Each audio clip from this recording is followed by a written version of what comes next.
Blackstone Audio presents Don't Wait for the Next War, A Strategy for American Growth and Global Leadership by General Retired Wesley K. Clark.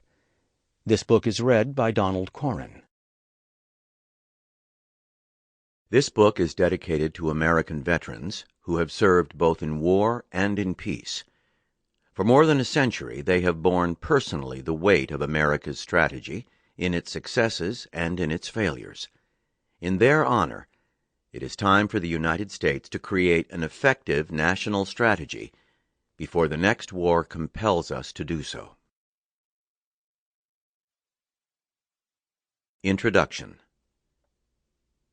Gathered around a dinner table, sipping their drinks and glancing at the menus, were members of the Syrian opposition, a young businessman from Chicago, a mild-mannered professor from the University of Arkansas, another younger man who had flown in from London, a local associate, and a couple of others.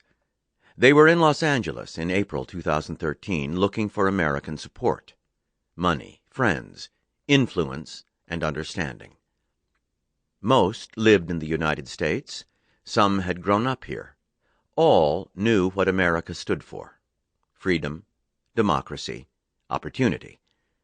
This was why they, or their families before them, had emigrated here in the first place, and this was precisely what they wanted to take home to Syria.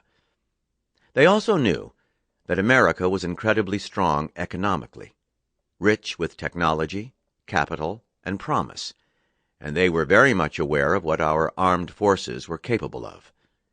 None of them had served in uniform, but they had a profound respect for U.S. military power, and in particular, for what our Air Force could do to help their situation at home.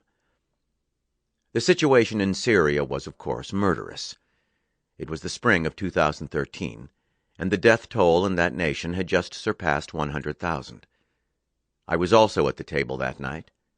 I had been invited by an associate who had broad business relationships in the Middle East because of my background and general interest in issues of war and diplomacy.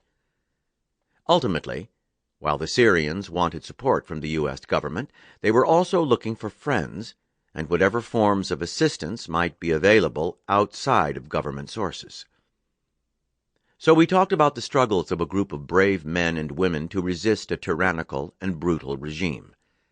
The stunning death toll was only the beginning.